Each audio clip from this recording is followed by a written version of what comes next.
del fútbol industria, creo que el movimiento ultra ha sido un elemento muy incómodo y de ahí su constante criminalización. Ya desde que empezara Margaret Thatcher esa guerra contra el movimiento ultra en los años 80. Y yo creo que precisamente por eso que son incómodos, son necesarios. Por un lado, porque mantienen viva la experiencia comunitaria del fútbol en lo que respecta a la afición, y también porque llevan a las gradas la conciencia de clase, la política, el antifascismo e incluso también el cuestionamiento del propio modelo de fútbol moderno. Y bueno, ahí pues Bucaneros y las Brigadas Amarillas, por eso del partido de esta tarde, son creo un ejemplo de ello. No un modelo, no digo un modelo, sino un ejemplo. Y son grupos que además, más allá de las gradas, tienen actividad fuera de las gradas en movimientos sociales y políticos populares, como puede ser el movimiento antidesahucio o las movilizaciones por la carga de trabajo en la bahía de Cádiz. Y esto además hace que impliquen a gente joven de barrios obreros que se acerca al fútbol y terminan politizándose. Y esto lo digo porque a veces desde la izquierda, desde los partidos, nos ponemos un poco intelectuales pedantes con eso de que el fútbol es el opio del pueblo, pero hay que valorar que en el fútbol hay gente haciendo política, bueno, mucha gente, Tebas también hace política en el fútbol, pero hay gente haciendo política de izquierda que llega a gente a la que nosotros no somos capaces de llegar.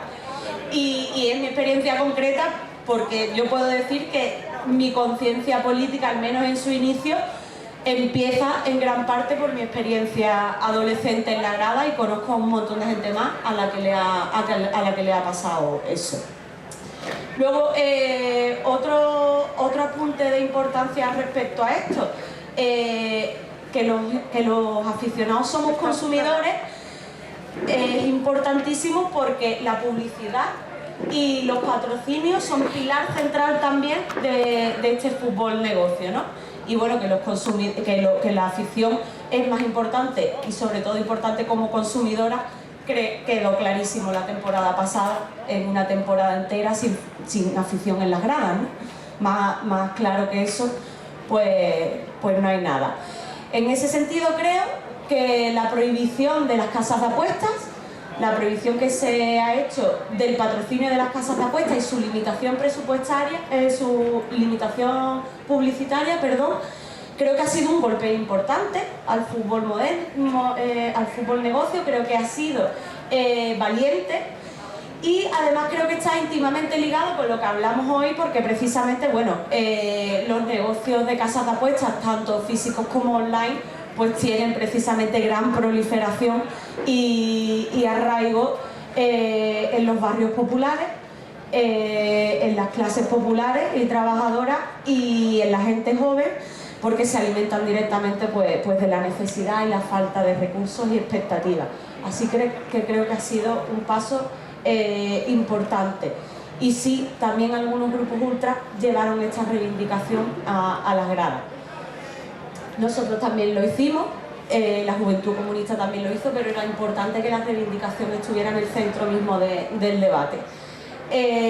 Ante esto hubo un jugador de primera división, que ha dicho públicamente que está en contra de las casas de apuestas, que tiene que llevar la publicidad en la camiseta porque no tiene más remedio, pero que él personalmente se ha negado a hacer cualquier tipo de publicidad de casas de apuestas, que fue Borja Iglesias del Betis, en un programa además de mucha audiencia como es Salvado. Y bueno, lo destaco porque también en el fútbol negocio y con el debate de la profesionalización es prácticamente imposible encontrar a jugadores que se posicionen política o socialmente, y los jugadores son un producto más que no pueden ni deben tener opinión, o al menos no expresarla públicamente. Y sobre eso sabe Quique mucho más que yo, que tiene un libro que habla de ese tema. Y bueno, voy a ir terminando con una reflexión, y es que yo no sé si es posible un fútbol más popular en el sistema capitalista? Sinceramente yo creo que no. Creo que la lucha es mucho más grande y va más allá del fútbol, pero sí considero que hay un fútbol popular alternativo que se está construyendo en los clubes populares, que ya son 19 en todo el estado y se siguen sumando cada temporada, y para mí, fundamentalmente, porque de ahí también vengo, en el fútbol base. Ese también es el fútbol popular alternativo, pero no el fútbol base entendido como cantera, casi como fábrica de jugadores, sino el fútbol base para que nuestros niños y nuestras niñas y los jóvenes disfruten, aprendan, compartan y jueguen, básicamente. Y termino contándoos algo de eso. El segundo club de fútbol más antiguo de la ciudad de Cádiz desapareció hace ya más de 10 años, mientras lo presidía mi padre, Luis, que falleció hace poquito con esa espina clavada para siempre. Era imposible mantener el club porque los gastos ya eran insostenibles, porque el apoyo desde los públicos al fútbol base es poco y escaso. Y no había para desplazarse a jugar al pueblo de al lado, para pagarle a los chavales el bocadillo, o para las equipaciones, o para el material. Y eso, claro, cuando precisamente estás trabajando en barrios de clase trabajadora, donde los chavales que están jugando son de familia desestructurada o con escasos recursos, pues es prácticamente imposible, porque precisamente no puedes contar con su entorno para cubrir todas estas necesidades. De hecho, las equipaciones se lavaban todas en mi casa, las lavaba mi madre, que precisamente no era la presidenta, y así que me tengo que acordar de ella también. Y bueno, cuento esto a modo de anécdota porque el club se llamaba Esperanza Club de Fútbol y desapareció el club, pero para mí no desapareció la esperanza, porque creo que en grandísima medida la esperanza está justo ahí, en el fútbol base. Y con esto termino, porque además sería vergonzoso que siguiera hablando después de que antes de empezar esta mesa le he estado bromeando al argentino con cuánto podía hablar o no podía hablar. Así que tengo que terminar ya, y precisamente lo voy a presentar a él. Es Ángel Capa, yo creo que necesita poca presentación. Es licenciado en Filosofía y Psicopedagogía. Fue futbolista y entrenador, ha trabajado en clubes como el Tenerife, el Real Madrid, River Plate, entre muchos otros. Y ha comentado y colaborado en numerosos medios de comunicación, como Onda Cero, y además en el PC tenemos el placer de disfrutar de sus textos en Mundo Obrero. Ha publicado varios libros de fútbol, como La intimidad del fútbol, Grandeza, miserias y juego y entorno, y El fútbol, ¿dónde está? Y También nos roban el fútbol, que escribe junto a María Capa, que también nos acompaña y que presentaré justo después de su intervención. Bienvenido.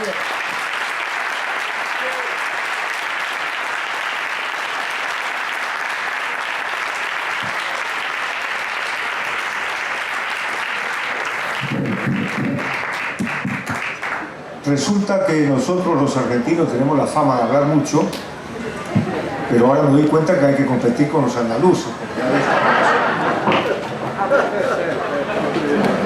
Bueno, yo empiezo por decir que el fútbol nació plebeyo, es huérfano, no tiene madre ni padre, nadie lo inventó al fútbol individualmente. El fútbol es una actividad colectiva, popular, que no se sabe exactamente cuándo comenzó ni dónde comenzó. Es decir, se dice que posiblemente en Egipto, China, los aztecas, no se sabe. Se fue haciendo poco a poco, fue evolucionando. Y digo que nació plebeyo porque 3 reyes, a partir de 1300 y algo, o 4 reyes, ya no me acuerdo, 3 o 4 reyes lo prohibieron en Inglaterra por ser un juego alborotador y plebeyo. Y otro rey dijo también que era un juego estúpido. Bueno, pasando, voy a resumir. A través del tiempo, los ingleses lo ordenaron, lo reglamentaron y lo difundieron por todo el mundo. Las clases populares de todas las ciudades del mundo, las clases trabajadoras y clases populares, lo adoptaron en principio como una diversión y también porque era un juego barato, con una pelota que puede ser de cualquier cosa, inclusive de trapo, la hacíamos en el barrio. Se juntan 25 niños, y en aquella época eran solamente niños, las niñas se incorporan mucho después. En aquella época se juntaban 25 niños y jugaban en cualquier parte. Por lo tanto es un juego barato. Y es un juego que comenzó como diversión y poco a poco se fue transformando en un medio de expresión y de comunicación de las clases populares. Y además servía también como identidad, como un refuerzo de la identidad. Porque el pobre tiene un destino, ser para otro. En cambio el fútbol te permitía ser, en el sentido más profundo del término. Te permitía ser porque con esa pelota uno hacía cosas que te pertenecían, que eran tuyas, que no te la podían quitar. Y eso te generaba orgullo y te generaba también respeto, el respeto propio y el respeto ajeno. Porque en los barrios el más respetado no era el matón, el más respetado era el que jugaba mejor. Entonces eso te daba cierta jerarquía, hacer algo, jugar bien. Entonces, claro, importaba ganar, por supuesto, porque es una competencia, pero había valores éticos y estéticos que te decían que no se podía ganar de cualquier manera. Había que ganar, pero mereciéndolo, siendo mejor que el rival. Y también estético, porque si a uno le gusta el fútbol, lo que hace a alguien con la pelota, individual o colectivamente, te acerca a la belleza. Y la gente en los barrios no tiene oportunidad de ir a los conciertos, de ir al teatro, de ir a los museos. El fútbol era una manera de acercarse a la belleza. Y la belleza, decía Cortázar, es tan importante en la sociedad como la eficacia. Entonces, todo eso significaba el fútbol. El juego tenía un significado tan importante o más que el resultado. Yo me voy a permitir contar una anécdota que cuando yo empecé a jugar en el baby fútbol, que nosotros decíamos en el barrio, en el Babi, un día salimos campeones con ese equipo, jugábamos muy bien. Un día ganamos 17-4 y el entrenador, muy enojado, muy enfadado, nos dijo que habíamos sido un desastre, que habíamos jugado muy mal y que habíamos ganado porque el rival era muy malo, pero no porque habíamos jugado bien, y que había que jugar bien. Y esa fue, yo tenía 11 años, la primera lección que yo recibí del fútbol. ¿Cómo? Si ganamos 17-4 no alcanza. No, no alcanzaba, había que jugar bien, porque eso reafirmaba nuestra identidad. Eso nos hacía, insisto, sentirnos seguros de nosotros mismos. Es decir, hay infinidad de anécdotas. Por ejemplo, en el barrio, si uno ganaba de falta, de una falta o de tiro libre, no podía sacar pecho, porque los rivales te decían, sí, ganaron, pero de tiro libre. Es decir, como si no valía eso. Si hay otra anécdota también de alguien conocido, de Menotti, que jugaba en Boca, y él es de Rosario, de la ciudad de Rosario. Y un día le dieron una patada y persiguió al rival, se le tiró a los pies, le quitó la pelota y la hinchada de Boca explotó en un aplauso. Él salió en la tapa de una revista y cuando fue a su barrio fue a comprar esa revista y el kiosquero, que era amigo de él, lo trató con indiferencia. Entonces Menotti le dice, ¿qué pasa? ¿Estás enojado? ¿Qué te pasa? ¿No jugué bien? Y el kiosquero le dijo, ahora vos también te tirás a los pies. Porque tirarse a los pies era una grosería. Era una grosería que no era admitida en la estética esa de que estoy hablando. Y todo esto, ¿por qué lo traigo? Porque bueno, en primer lugar, cuando la clase dominante empezó a notar que el fútbol podía ser un gran negocio, dejó de mirarlo con la nariz fruncida, dejó de mirarlo con desprecio y se empezó a acercar. Entonces la gente que tenía dinero en los barrios comenzó a integrar la comisión directiva, y después, como tenía mucho dinero, quedaba dinero para las camisetas, para mejorar la cancha, etc., fueron elegidos presidentes. Y entonces ya después, siempre con el dinero por delante, comenzaron a opinar del fuera de juego, de los jugadores, aún sin entender casi nada. Pero como era el presidente y tenía dinero, opinaba. El dinero le daba derecho a opinar de fútbol, lo cual no sabía. Pero le daba derecho el hecho de tener dinero. Después de esos inclusive se permitía gritar el gol junto con la hinchada, sin entender muy bien por qué, sin compartir la emoción. Pero gritaba, porque era el presidente del club. Después de eso, sigo resumiendo, aparecieron las multinacionales. Ya no era solamente el hombre del barrio, el empresario que tenía algo de dinero, sino las multinacionales, a partir de los años 60 más o menos, comenzaron a intervenir directamente en este juego. Y lo hicieron también en todo el deporte, no solamente en el fútbol. Y con las multinacionales aparecieron las tecnologías dentro del fútbol. Las tecnologías que lo que hacen es medir y cuantificar. Cuantificar algo que no es cuantificable. Por ejemplo, te dicen cuántos pases acertó el número 8 del equipo y cuánto falló. Pero no te dicen lo esencial, la calidad del pase. No es lo mismo que la pelota te la dejen ahí para seguir jugando, que te la dejen un poco atrás, un poco adelante, que la tenés que dividir con el delantero, o que te peguen un pelotazo en el estómago. Eso no lo mide la tecnología. Después aparece el VAR, que todo es un negocio. Y el VAR, que en principio parecía que iba a ser una ayuda de los árbitros, se convirtieron en el principal árbitro. Y generalmente, en el fútbol, generalmente, no siempre, las infracciones son algo cuestionable, son algo interpretable. Por lo tanto, no hay algo exacto. Le anularon un gol, me acuerdo, a Cristiano Ronaldo porque el hombro izquierdo estaba 1 centímetro fuera de juego. Eso es una valoración científica, tecnológica, pero no futbolística. Porque este centímetro fuera de juego del hombro izquierdo no incidía para nada en el juego.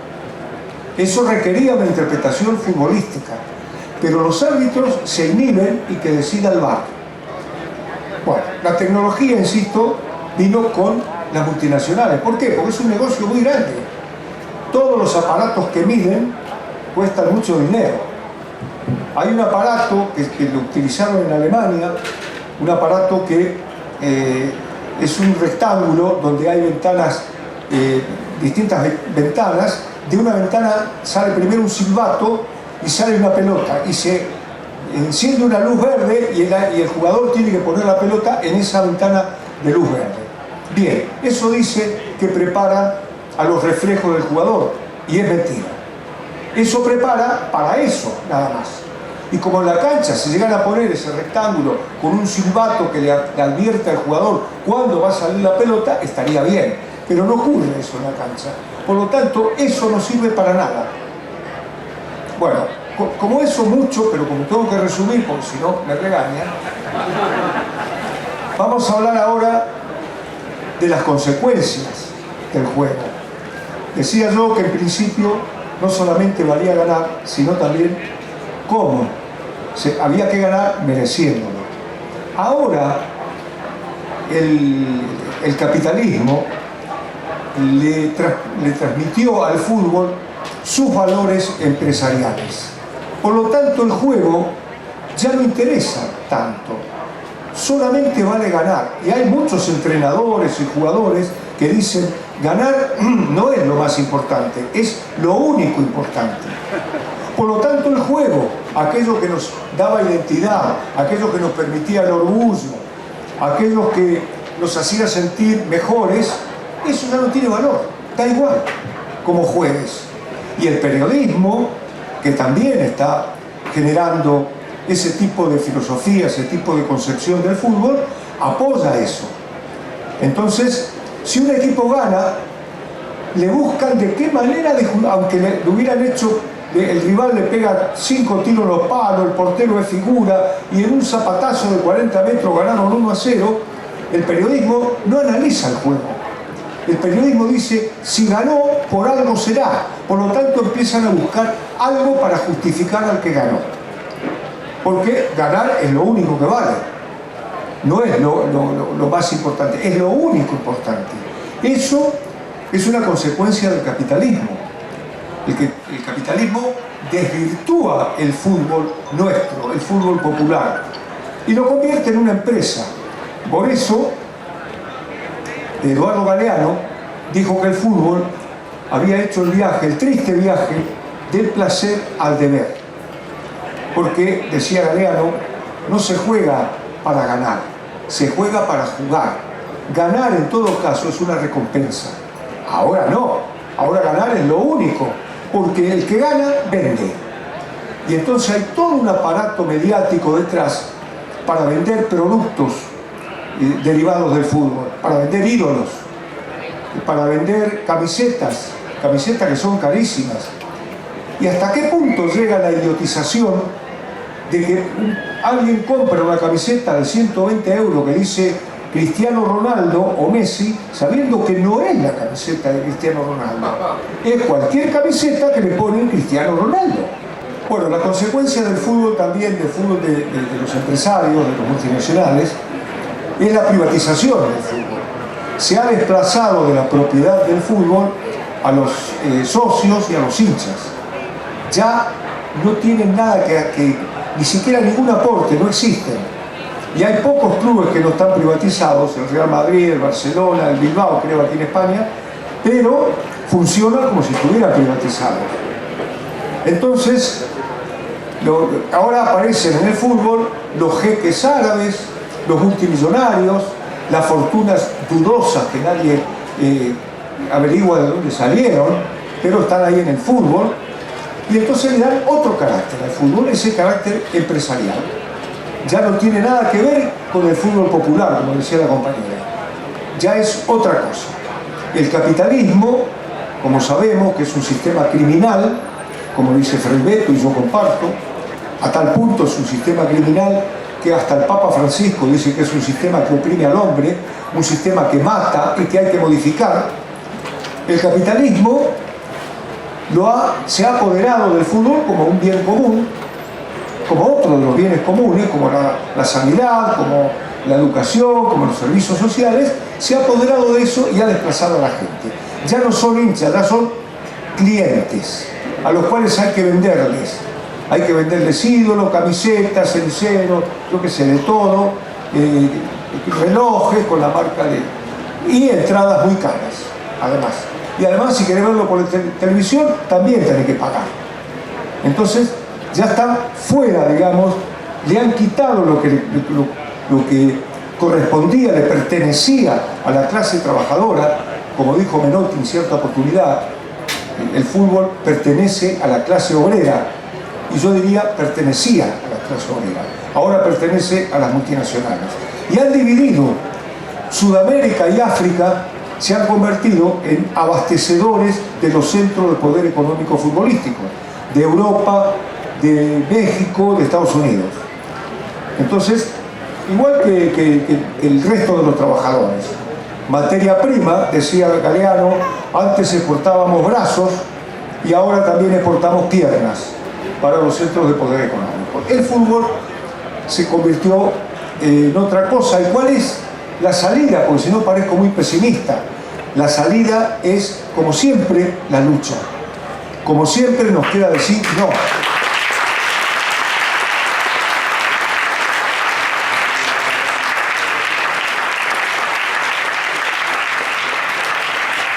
La salida es entender que los clubes son nuestros y que esto es un deporte nuestro que nos pertenece a nosotros.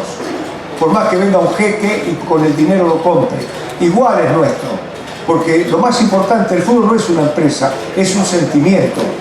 Y entonces ese sentimiento nos pertenece a nosotros. Pero como también dijo la compañera, es muy difícil pensar en un fútbol socialista en una sociedad capitalista. Por lo tanto, la lucha tiene que ser por cambiar esta sociedad capitalista. Nada más.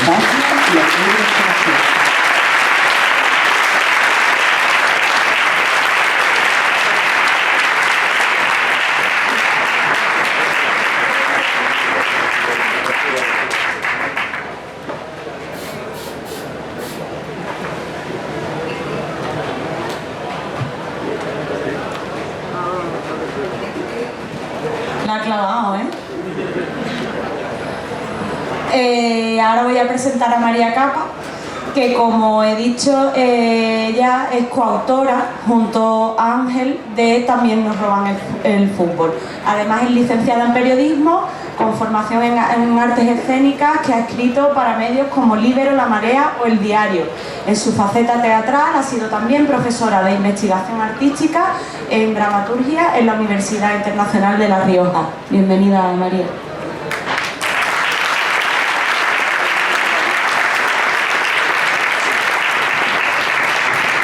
Tengo que decir que después de mi madre, Rocío, eres la única persona que ha conseguido disciplinar a mi padre, así que felicidades. En realidad la industria del fútbol, el negocio del fútbol está ya en una fase de neoliberalismo desatado. Ojalá estuviéramos en la fase capitalista todavía, ¿no? Y como sucede en el resto de los ámbitos de la sociedad, las consecuencias en el fútbol, al margen de las que han nombrado tanto Rocío como mi padre, son fundamentalmente, o es fundamentalmente la desigualdad. Desigualdad entre clubes de primera y segunda, desigualdad entre clubes grandes y pequeños, entre Europa, América Latina y África y por supuesto entre mujeres y hombres, ¿no? Un ejemplo, la pandemia. ¿Cuáles fueron las consecuencias o qué es lo que pasó durante la pandemia con el fútbol masculino y con el fútbol femenino? Hubo un parón obligatorio en todos los clubes del mundo a consecuencia de la pandemia, pero a la vuelta el fútbol masculino sobresaturó un calendario que ya venía saturado de antes, ¿no? FIFPro, que es la Federación de Federaciones, digamos que es un conglomerado global que aglutina todas las federaciones de futbolistas del mundo. Pues FIFPro hizo un estudio antes ya de la pandemia por el que denunciaba que con todas las nuevas competiciones que se estaban creando, más la ampliación de dichas competiciones, es decir, en vez de 30 equipos ahora van a jugar 40 y así se juegan 10 partidos en vez de 6. No estoy haciendo bien la suma, soy de letras, es un ejemplo, no os fiéis de mí en eso. Esto está derivando en que los jugadores no descansan el tiempo recomendado por los médicos, que son 5 días entre partidos. Yo quiero que penséis si en algún equipo, por supuesto grandes, porque los pequeños o los modestos están marginados, igual que sucede en la sociedad, pero el Barcelona, el Madrid, el Liverpool, algún equipo de estos que en los últimos 5 años haya jugado un partido al menos cada 5 días y no un partido cada 2 o un partido cada 3. Ya no existe eso. Además del incremento de partidos internacionales, lo que quiere decir que los jugadores de élite están cada vez más exigidos para jugar no ya un número añadido de partidos, sino tienen que viajar, tienen que recorrer kilómetros. Por ejemplo, en la temporada 19-20, el portero del Liverpool y de la selección de Brasil recorrió 80.000 kilómetros, lo que significa cambio de hora, estrés físico, cambio de temperatura, de clima, de humedad. Todo esto estaba ya empezando a provocar lesiones. A la vuelta de la pandemia, lo que sucedió es que se acumularon los partidos que se habían dejado sin jugar, lo que incrementó el número de lesiones. Los jugadores se quejaban pero nadie los escuchaba. La FIFPro siguió emitiendo comunicados quejándose de la sobresaturación del calendario. No pasó nada, y no solo no pasa nada, sino que la Federación de Arabia Saudí para 6 los meses, una cosa visitantes así, e la última invitados reunión que y tuvieron para en el la público FIFA, general, la puerta más cercana a las propuso taquillas. hacer un Gracias. mundial cada 2 años en lugar de cada 4 años. Digo la Federación de Arabia Saudí, que es un país cuya tradición futbolística debe ser la misma que la que tenemos en mi familia de bailar polka los sábados por la mañana. O sea, se meten en el fútbol obviamente por una cuestión de negocio, y el negocio de hacer un mundial cada 4 años les parece insuficiente y quieren uno cada 2 años.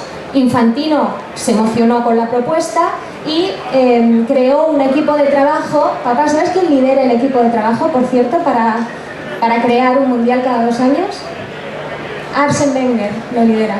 Arsène Wenger, que era el entrenador del Arsenal, un tipo que se supone que es de fútbol, pues este tipo es uno de los principales defensores de hacer un mundial cada 2 años en lugar de cada 4. Por supuesto se le han opuesto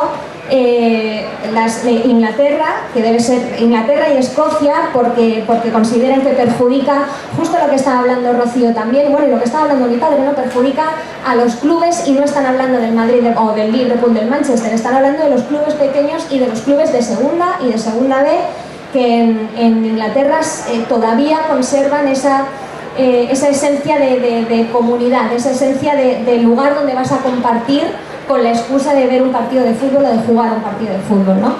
Pero hay algo que la FIFPro dijo que me pareció muy interesante a la hora de rechazar la propuesta de la FIFA, o de Arabia Saudí secundada por la FIFA, que es que era frustrante que el impacto específico y fundamental que tiene la modificación de los calendarios sobre el fútbol femenino se debata como si fuera un producto secundario, en lugar de como si fuera un espacio con una serie de oportunidades únicas y con una identidad propia. Es decir, que en todo lo que la FIFA y la UEFA están haciendo, están poniendo el foco de atención en los clubes grandes, que es exactamente igual que lo que estaba proponiendo Florentino Pérez con la Superliga.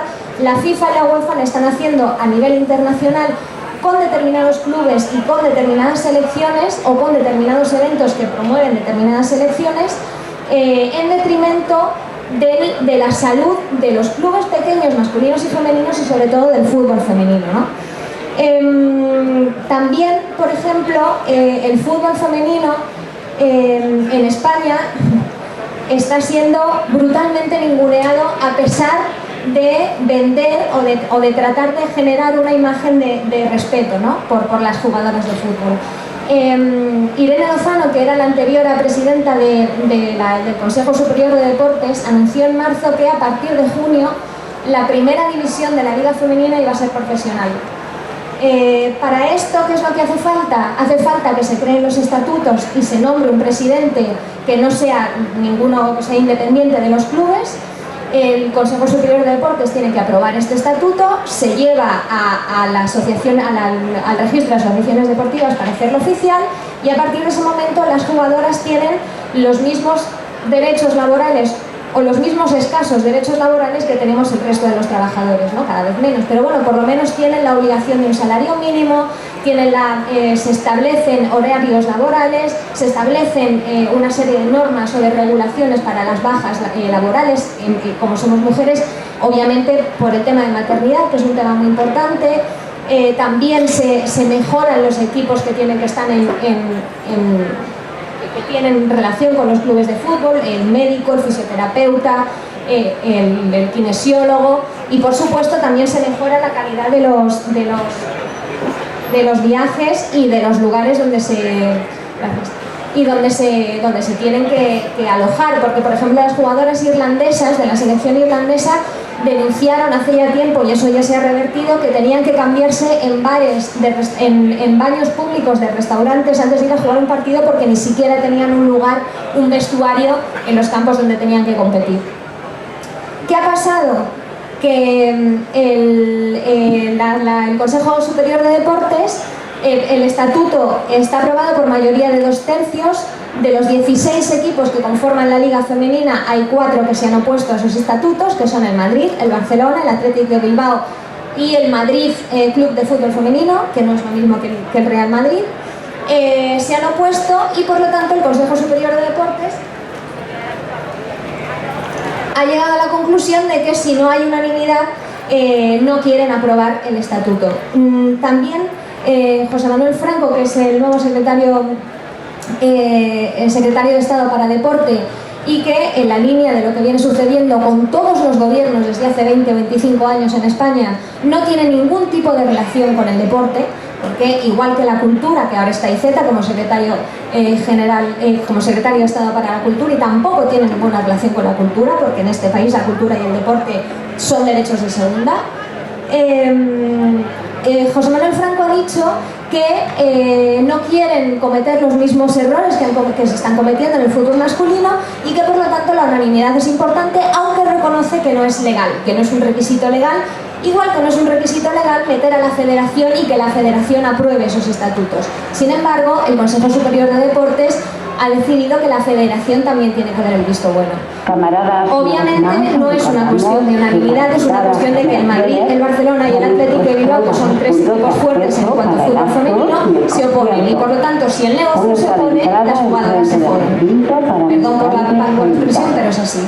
¿Cuál es el resultado? Las jugadoras de fútbol, a las que por supuesto ni siquiera se las ha llamado para contarles cómo está el proceso o para decirles cuál puede ser una posible solución. El fútbol femenino, la liga en la temporada que viene no va a ser profesional porque se han dado 6 meses, se supone que tendría que empezar el 15 de septiembre ya el proceso administrativo. No ha sido así, se han dado 6 meses más, lo que quiere decir que la temporada 21-22, que es donde iba a empezar la profesionalización del fútbol femenino, no va a ser. Lo que quiere decir que pierden de nuevo todos los derechos a los que tendrían acceso si la liga fuera profesional. Y no solo eso, sino que dada la incertidumbre y dado que no se sabe qué es lo que va a suceder ni quién va a estar al frente de la empresa, la liga femenina, Mediapro ha rescindido el contrato de televisación del fútbol, se lo quería quedar la Federación Española a cambio de 0 retribución, y en caso de que consiguieran un patrocinador, pues ya sí, eso, el dinero que les diera este patrocinador se lo daban a los clubes. Es decir, a las mujeres futbolistas les están tratando como si fueran ciudadanas de tercera o de cuarta. ¿Cuál es la conclusión de esto? O más que la conclusión, ¿qué podemos llegar a pensar o cuál puede ser la evolución? De nuevo, creo que mi padre tiene razón, y lo hemos visto con lo que ha pasado en la Superliga. Esto no es solo una cuestión de la gente y de las aficiones, que evidentemente también, o que evidentemente sobre todo, porque si la gente se niega a comprar los partidos por televisión, si la gente se niega a acudir al estadio, si la gente se niega, es decir, si se niegan a hacer el juego al negocio, el negocio se lo va a tener que pensar, pero también es fundamental que los protagonistas de este juego, que son los futbolistas, los entrenadores, los preparadores físicos, también alcen la voz. En Inglaterra vimos con el tema de la Superliga cómo los futbolistas, los capitanes de los clubes que se supone que iban a ser parte de la Superliga, y los entrenadores se opusieron abiertamente a esta medida. En España miraron todos para otro lado. Con el tema del fútbol femenino, afortunadamente tiene que ser igual, y por ahora las mujeres lo están consiguiendo. Esta promesa de ser profesionales se consiguió a base de huelgas, y las futbolistas, con el apoyo de los aficionados, son las que tienen que volver a plantarle cara al negocio, en este caso con forma de Consejo Superior de Deportes y de Federación, para volver a recuperar los derechos. Y estas mujeres tienen que ser el ejemplo de después todos los jugadores masculinos, como Kroos, por ejemplo, que ya se ha opuesto o que ya ha manifestado que los futbolistas no son más que títeres en manos de la FIFA y de la UEFA. Los futbolistas también deberían deberían presionar para ejercer para que se les garanticen sus derechos laborales y sus derechos de salud, porque todo lo que se está haciendo en el negocio, todo lo que está haciendo el negocio es perjudicarlos también físicamente y también mentalmente a ellos y a ellas, con el fin de obtener, de que los directivos obtengan 1 millón de euros más al año a costa de un deporte que es de todos, de un derecho fundamental, y sobre todo de un sentimiento de alegría y de emoción y de esperanza, que es lo que nos trae el fútbol. Puerta de entrada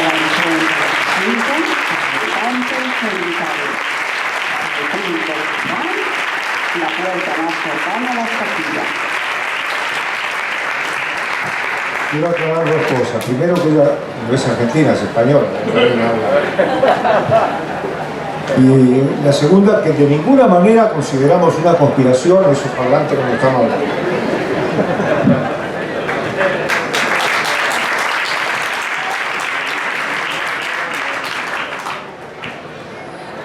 Vale, pues el siguiente ponente que va a intervenir es Andrés Gil, que ha sido el último en llegar. Es periodista, actualmente corresponsal del diario.es en Bruselas, y también es socio y abonado del Real Madrid.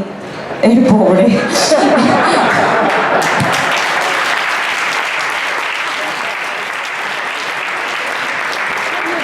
Lo siento, que me ha salido del alma.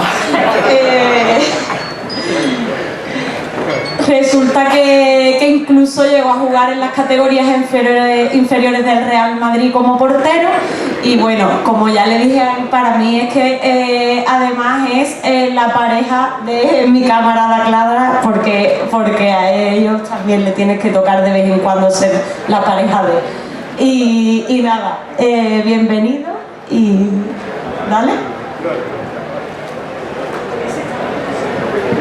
Bueno, pues muchísimas gracias.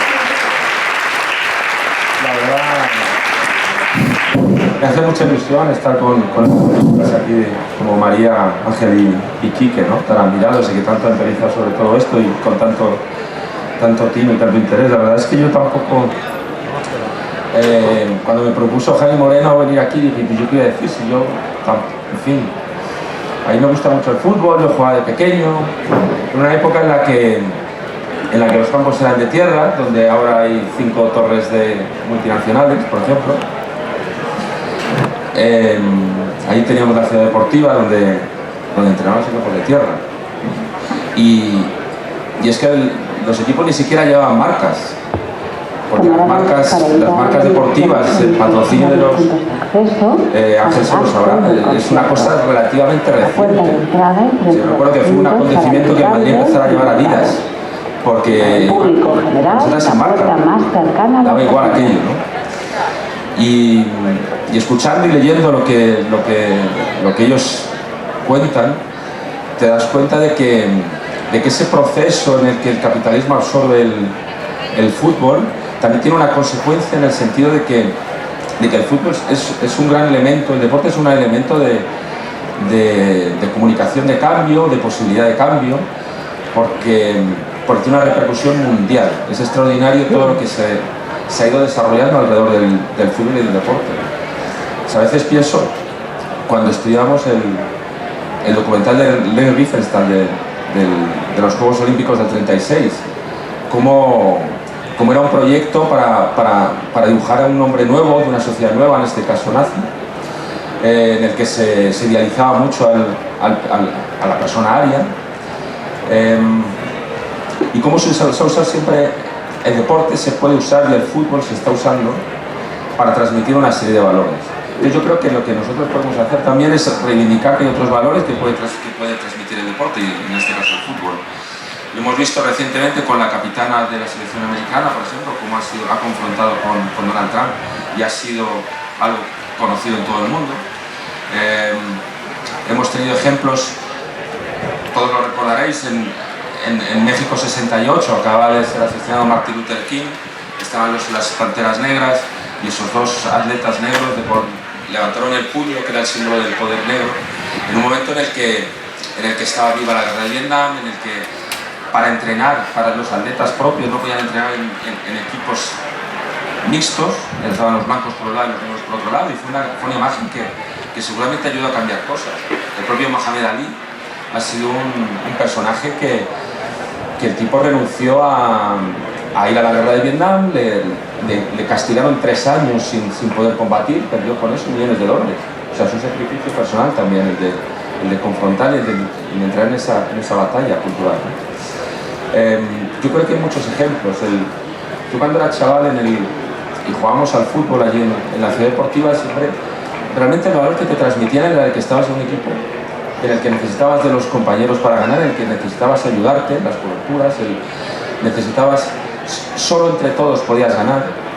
solo entre todos podías jugar, no valía, efectivamente no valía ganar de cualquier manera, te enseñaban que tenías que, no podías discutir con el árbitro, no podías pedir tarjetas, no podías protestar, no podías entrar en una falta fea, cosas que con el paso del tiempo te das cuenta que han ido desapareciendo del día a día del fútbol, porque además los chavales aprenden eso.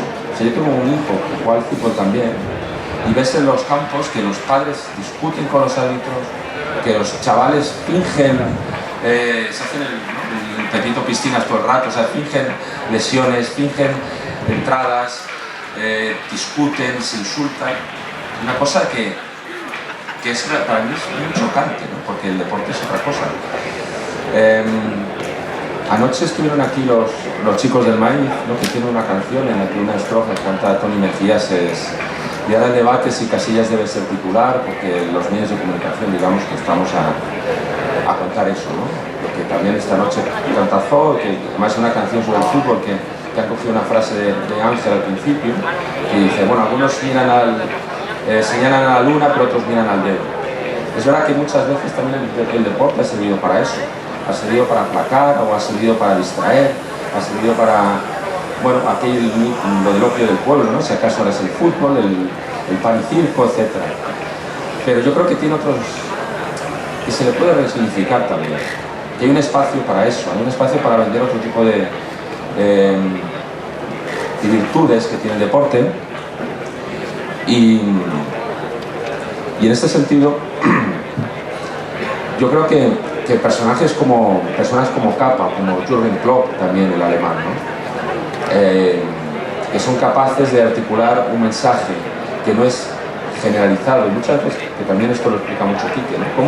¿Cómo cuesta encontrar a veces futbolistas de izquierda, si es que los hay, pues Sócrates. Yo creo de chaval que mi abuelo decía, no, a Paul Breitner lo echaban del Madrid por ser de izquierdas. Y después, ¿cómo es posible? A Paul Breitner echaban del Madrid. Y un gran futbolista alemán, ¿no? Isco hizo un pequeño comentario y se echaron todas las redes encima de él y tampoco se ha quedado muy claro si es muy izquierdas o no. Pero bueno, ahí vemos como, por ejemplo, el Barça, ¿no? En el minuto 17-13, todo el mundo, 17-14, todo el mundo se mueve a favor de la independencia de Cataluña, todos los que están ahí. Es decir, que también el deporte a veces, cuando se mezcla mucho con la política, de repente hay gente que dice, oye, pero ¿nos interesa o no nos interesa? Porque al final todos los equipos tienen aficiones transversales, somos diversos, que es lo bueno de ir al campo también. El Real Madrid no solo es un equipo de derechas, gente de izquierdas. Y ya para terminar, yo creo que este verano, cuando surgió en la Eurocopa, que se iluminó el estadio alemán por el Alemania-Hungría con la bandera arcoíris, que era una protesta contra las leyes homófobas de Orbán, de Hungría, yo pensaba, toda la reacción que se ha generado, o sea, se ha dado ese gesto simplemente de iluminar el estadio, que luego la UEFA decidió que no podía estar durante el partido iluminado, pero ese gesto yo entiendo que contribuiría a que mucha gente conociera que Orbán es un autócrata, que Hungría persigue a las mujeres, persigue a los colectivos LGTBI. O sea, yo creo que seguramente ese gesto de iluminar un estadio tuvo más capacidad para concienciar a las personas que algunos artículos que pueda escribir yo en mi periódico sobre las fechorías de Hungría y Polonia, ¿no? Yo creo que eso es una cosa que la gente del fútbol también debería tener en cuenta. El poder que pueden tener ellos para contribuir a transformar la sociedad y también el deporte, que cada vez está siendo más vampirizado por el neoliberalismo del que estamos hablando, ¿no? Bueno, gracias.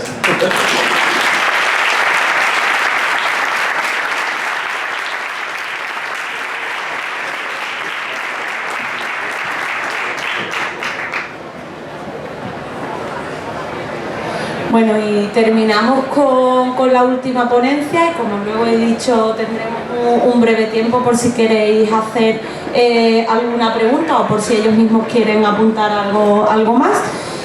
Y la última intervención es la de Quique Peinado, vallecano, del Rayo, periodista, actualmente ejerce en Zapeando, en La Sexta, Radio Gaga, de Cero, que además ha sido premio Onda, Generación NBA de Vamos, escribe en Infolibre y hace buenismo bien y participan a vivir de la SER. Y luego no sé en qué rato de todo eso que hace, ha escrito dos libros de fútbol, que son Futbolistas de Izquierda y A las Armas. Bienvenido, Quique. ¿Qué tal?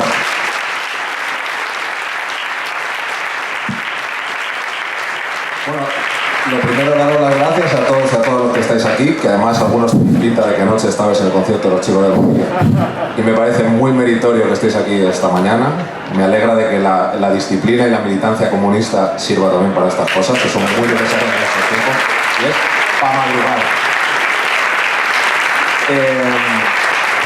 Bueno, a mí me queda muy poco que decir, porque claro, después de hablar de tres y además con Ángel y con María, que ya esto podríamos haber hecho una gira haciendo este bolo, lo hemos hecho en muchos sitios hablando de fútbol. Bueno, como Ángel ha empezado hablando de no ganar, yo igual me toca a mí hablar de la necesidad que tenemos en el fútbol de ganar. No sé si se acuerda Ángel, pero estamos presentando futbolistas de izquierdas en Vallecas y entonces la gente se empezó a meter con el Real Madrid, mucho.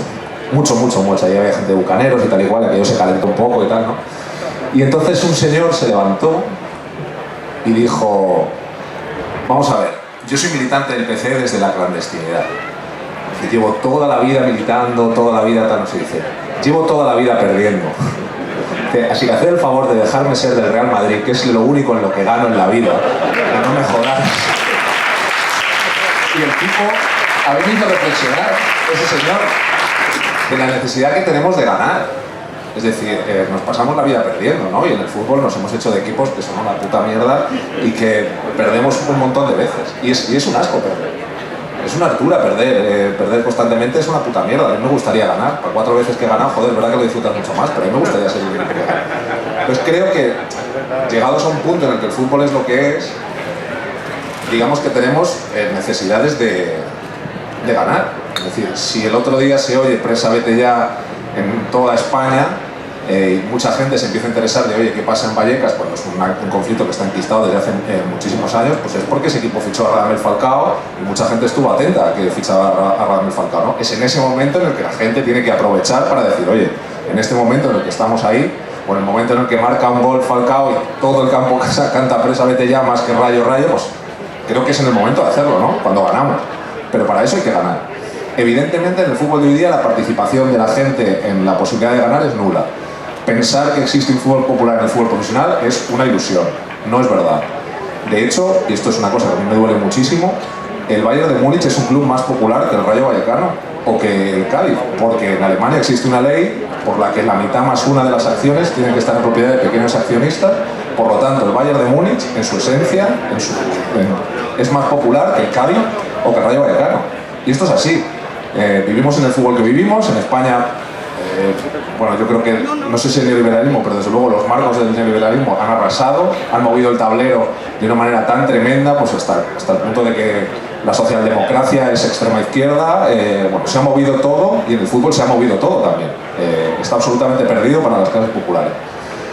¿Qué podemos hacer los hinchas para tener una actitud popular? Yo creo que conquistar espacios. Conquistar los espacios de poder dentro de nuestras posibilidades. Para eso necesitamos ganar. Yo por eso estoy muy a favor de los clubes de accionariado popular. Me parece que hay que aprovechar que el fútbol está muy mal gestionado, los dirigentes del fútbol son, en España son bastante malos, esto es una especie de tabú, pero en general la clase empresarial española es bastante inepta, no saben hacer su trabajo. Y en el fútbol pasa un poco igual. Digamos que son tan malos que un club de accionariado popular, en un tiempo, teniendo unas estructuras decentes y moviéndose en unos valores decentes, puede llegar a competir al más alto nivel. El principal ejemplo es Unionistas en Salamanca. Ya están en la tercera categoría del fútbol español, han llegado a jugar contra el Real Madrid, le metieron un gol al Real Madrid. Bueno, yo creo que es un club que está haciendo las cosas muy bien, no para de ascender. Hay otros clubes que están haciendo un buen trabajo, y si miráis el mapa de clubes de accionariado popular, pues cada vez están más arriba, ¿no? De Murcia, bueno, nosotros en Vallecas tenemos Independiente, que de momento estamos en 8ª división, pero bueno, yo creo que algún día llegaremos a la 7ª. Pero creo que independientemente de dónde seamos o de cuáles sean nuestros equipos, creo que todos como hinchas tenemos el deber de apoyar a los clubes de accionariado popular y apoyarlos de manera real. Que es comprándote una camiseta, que es ayudando económicamente, que es, bueno, Nuestro fútbol tiene que ser el fútbol popular independientemente de dónde esté. Hemos llegado a un punto en el que, bueno, no nos podemos ceñir a ser de un equipo, porque ser de nuestro equipo no ayuda a prácticamente nada. Evidentemente hay sitios donde, bueno, pues donde sigue más vivo el espíritu del fútbol popular, ¿no? Puede ser Cádiz, o puede ser Vallecas, puede ser Bilbao, puede ser en otros sitios, o puede ser, pues, por ejemplo, San Sebastián. El hecho de que la Real no tuviera publicidad de casas de apuestas antes de que se prohibiera y fuera por una votación popular, evidentemente proviene de la presión popular. Si ese club se ve obligado a hacer un referéndum, no es porque quiera, es porque ve que si no lo hace, su hinchada va a tener un problema serio, ¿no? Y es verdad que las hinchadas y los futbolistas pueden llegar a parar según qué cosas. Pero como hinchas no nos queda mucho más que mantener nuestra conciencia de hinchas, mantener una actitud rebelde dentro de lo que es esto y, por ejemplo, asumir que el año que viene va a haber un mundial que está edificado sobre la muerte. Es un mundial que está edificado sobre el cadáver de miles de personas. Y nosotros, yo por ejemplo creo que hacer un boicot al mundial o estas actitudes de no, yo no lo voy a ver, es un absurdo. Es decir, es una maquinaria brutal en la que hacer un boicot no sé si va a servir de gran cosa. El otro día el capitán de la selección de Finlandia, ¿no? Tim Sparv, salió, escribió un artículo fantástico en el que explicaba muchísimas cosas y explicaba una cosa que es tremenda. Es decir, no solo es que han muerto 4.000 seres humanos en unas condiciones terribles como si estuvieran haciendo las pirámides de Egipto, porque realmente son las pirámides de Egipto de nuestro tiempo, el Mundial de Qatar, es que no se investigan las muertes. Lo grave de lo que está pasando en Qatar no es que hayan muerto 4.000 seres humanos, presumiblemente. Es que no se sabe la cifra exacta. Esto es una investigación del Guardian que sacó esa cifra y evidentemente, como es, pues, digamos, la investigación más seria que se ha hecho, seguro que es la cifra más aproximada de lo que ha pasado, pero no se investiga. Hay gente que ha muerto, sus familiares no saben, no pueden, no tienen derecho a una investigación de cómo han muerto. Si tuvieran derecho a una indemnización, a que alguien pagara por esos muertos, no está pasando. El fútbol es tan potente que es capaz de cargarse 4.000 seres humanos y nadie dice nada. Entonces, el hecho de que ya haya habido federaciones que han levantado la mano, el hecho de que haya habido jugadores que han levantado la mano y decir, oiga, igual nos tenemos que plantear que al menos vamos a celebrar un mundial en unas condiciones que ya no solo son futbolísticas y humanamente absurdas, que no hay por dónde coger un mundial en diciembre en un país tremendamente absurdo, apoyado por gente muy absurda, desde Pep Guardiola hasta Xavi Hernández, gente absolutamente random que les han comprado, bueno, también Zidane en su día, o sea, gente a la que han comprado con pasta para decir que ese país, bueno, en fin. Es que por lo menos nuestra actitud tiene que ser decir, oiga, lo que pasó en el Mundial 78 es una tontería con lo que está pasando en el Mundial del año que viene.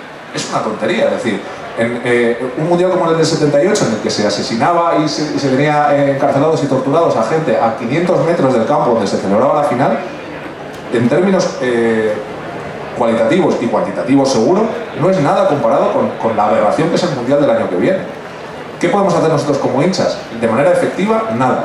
Es la realidad. No, yo no voy a ver el Mundial. Muy bien, está Infantino preocupadísimo con el tema de que tú no vayas a ver el Mundial.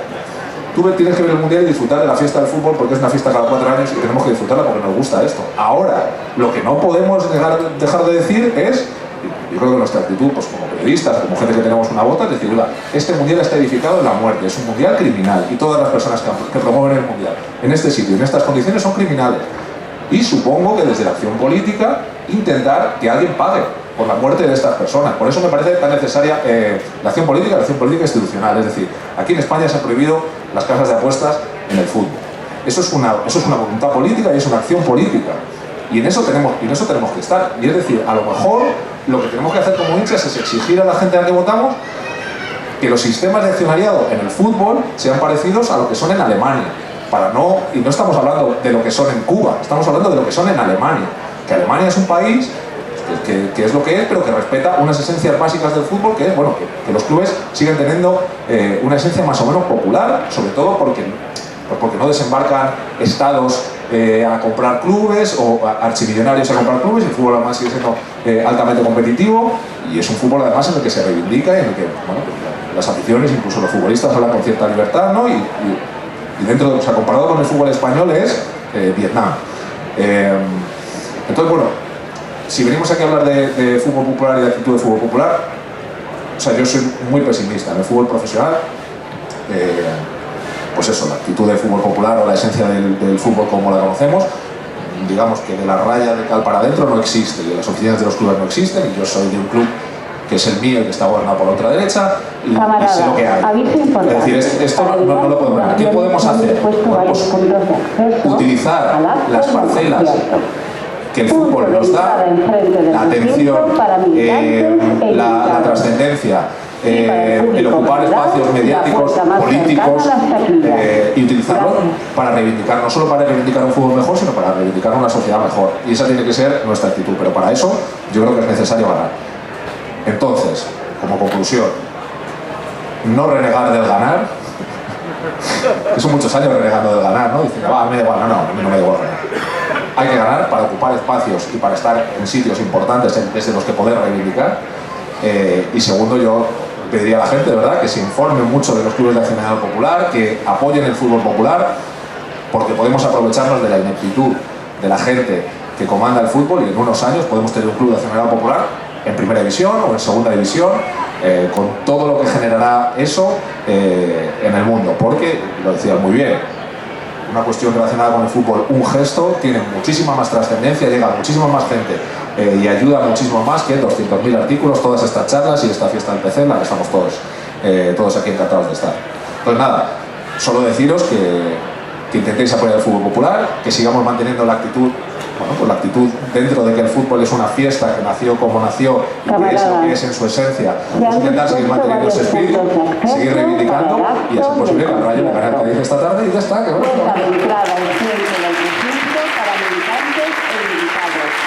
Para el público general, la puerta más cercana a las taquillas. Os recordamos la normativa COVID. Bueno, estoy de acuerdo con todo lo que ha dicho Quique, evidentemente, excepto el final. Y además, porque también estoy de acuerdo con que hay que ganar, por eso en eso no llegamos a acuerdo. Espero que gane el Cádiz y que después gane el Rayo todo el resto de partidos de la temporada. Por supuesto que hay que ganar, pero eso es obvio. Es igual que si yo le digo a mi hijo, ¿qué quieres ser? Bueno, yo quiero ser, yo qué sé, ingeniero. Sí, pero hay que respirar. Mi hijo me dice, claro, hay que ganar. Cuando tú eras entrenador del Real Madrid, eso era la puta hostia, porque había un entrenador del Real Madrid que decía cosas. Pero para eso tuviste que llegar a entrenar al Real Madrid. Si tú fueras el entrenador del Rayo Vallecano, las mismas cosas que decías llegaban a la quinta parte de la gente. ¿Qué hace Capa entrenando al Real Madrid? Pues hace de puta madre, porque estando en el Real Madrid, lo que diga va a llegar, va a estar. Entonces, cuanto mejor es tu carrera y cuantos partidos más tú ganes y cuanto más partidos por 1-0 ramplones ganes, tu mensaje llegará más. Sí, pero yo estoy con el Betis. Viva el Betis, man que pierda.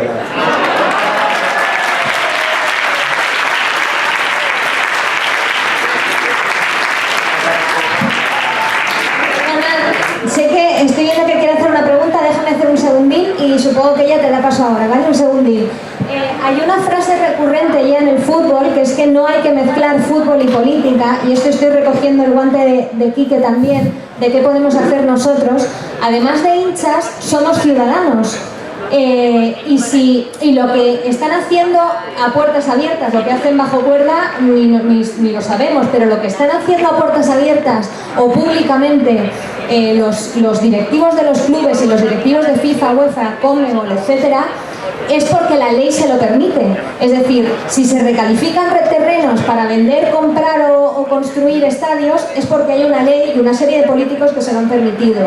Si los clubes han dejado de ser populares, es porque hay una ley que se lo ha permitido. Si los partidos han dejado de estar en abierto y ahora hay que pagar para ver los partidos de fútbol, es porque hay una ley que se lo ha permitido. Entonces, como además de hinchas somos ciudadanos, vamos a votar bien y vamos a ser inteligentes y vamos a decir lo que hacía aquí, que presionar para que desde la política también nos hagan caso.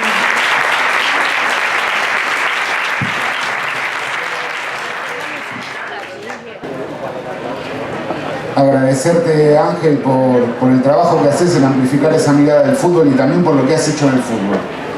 Enormes equipos que nos han hecho disfrutar mucho. Yo no soy hincha de Huracán, pero les recomiendo a todo el mundo que vean lo que fue el Huracán de Ángel Capa de 2009, porque ha sido uno de los equipos más grandes que ha dado el fútbol argentino, creo yo, en la historia. Muchas gracias por la política, por la estética y por el posicionamiento. La pregunta, yo creo que el panorama es muy pesimista, porque efectivamente el capital financiero ha penetrado a todos los grandes clubes de fútbol. La lumpenburguesía o la lumpenoligarquía pésimamente gestionada, como decían aquí, está con todo el poder del mundo del fútbol, pero quiero creer de un halo de optimismo de que todavía hay una batalla por dar y que tiene que ver con la mística del fútbol. Esa gente son gente sin mística y el fútbol vive de la mística y del sentimiento, y ahí hay una batalla todavía por dar, que es la que estás dando tú muchas veces en estos tipos de actos, que es la batalla justamente por la mística del fútbol. Y ahí la pregunta que te quería hacer tiene que ver con la organización interna en el mundo del fútbol.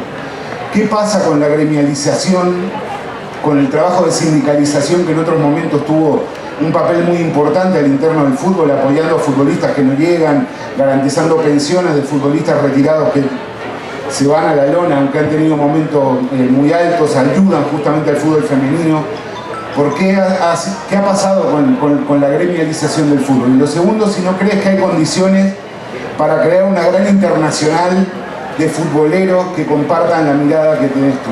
Yo creo que sí, igual peco de optimista, pero me imagino al Loco Bielsa, me imagino a Klopp, me imagino a distintas figuras que tienen mucha fuerza en la mística del fútbol, que podrían constituirse como una voz en el mundo del fútbol, organizar encuentros internacionales, emitir comunicados, organizarse fuertemente para dar justamente esa disputa por la mística, y creo que se puede ganar. Muchas gracias.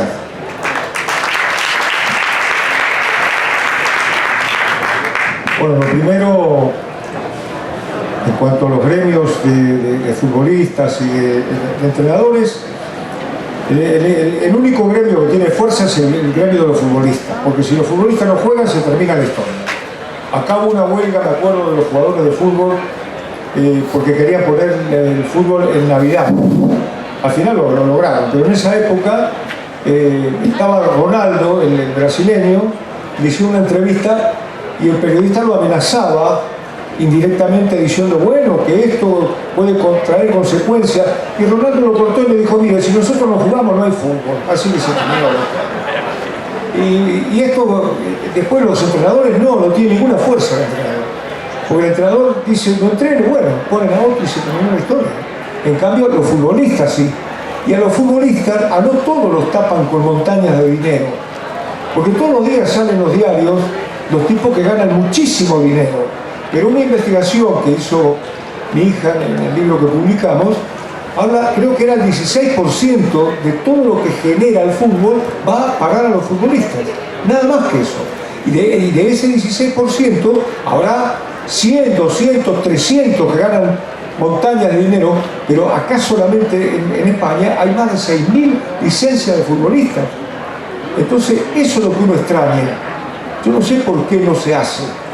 En cuanto a digamos, hacer un gremio internacional, me acuerdo que lo intentó Maradona, que también fue un ejemplo. Maradona nunca traicionó a su clase, siempre defendió a su clase, con contradicciones, como todos nosotros. Pero siempre defendió a su clase y lo intentó hacer, y bueno, me acuerdo del presidente de la AFA, que era Balanch, en ese momento, de la FIFA, que era Balanch, un delincuente absoluto, además lo estoy diciendo porque fue comprobado y condenado. Un delincuente dijo, los jugadores tienen que jugar y callar, y se terminó todo. Sí, claro que es necesario, sería muy necesario que los jugadores hablaran, se reunieran, porque eso es el gremio más fuerte que existe para derrumbar toda esta porquería del negocio.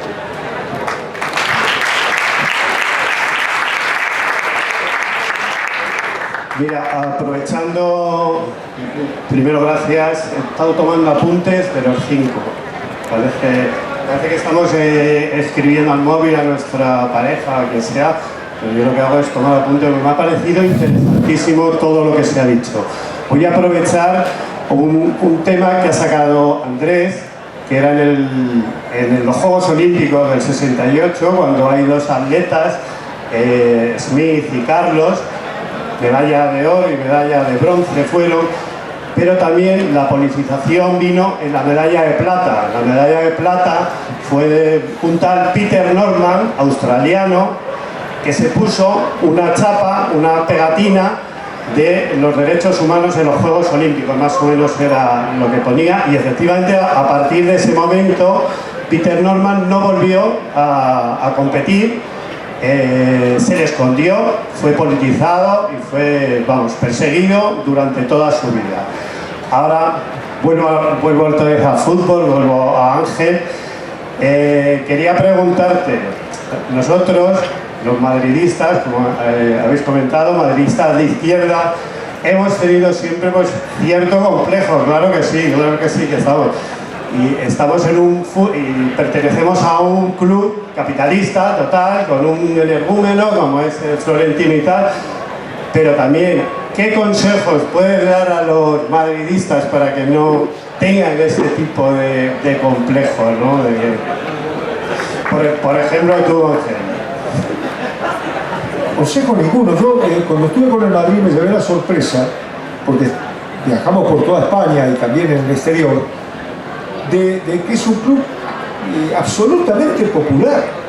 Cuando nosotros nos esperaban en el aeropuerto, en los hoteles, las clases trabajadoras, los trabajadores. Es un club muy popular en el Real Madrid. Otra cosa son los directivos, pero también ocurre en el Rayo. Los directivos del Rayo llevaron al palco a la fascista de Ayuso y a Almeida, cuando no estaba la gente. En cambio, la hinchada del Rayo, si hubiera estado, no hubieran podido llevar a esa gente. Llevó a Abascal, que fue peor. Fue peor, fue Abascal. No, o sea, no fue Ayuso. Ah, Abascal, No, bueno, no. otro fascista. Bueno, Fue peor, fue peor. Son de la misma banda.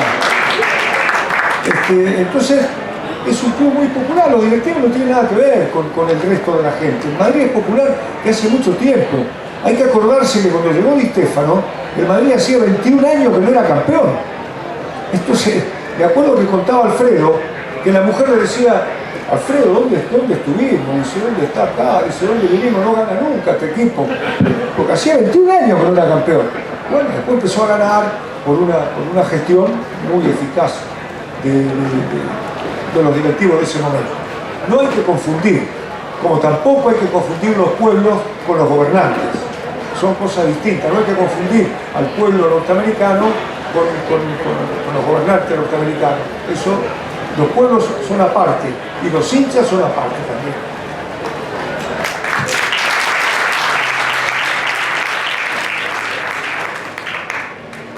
Bueno, yo creo que no se me escapa ya ninguna palabra que quede por ahí, así que muchísimas gracias a todos y todas por estar aquí. Muchísimas gracias a los ponentes porque creo que ha estado interesantísimo y cerramos ya para que podamos irnos a disfrutar del acto del centenario. ¡Salud!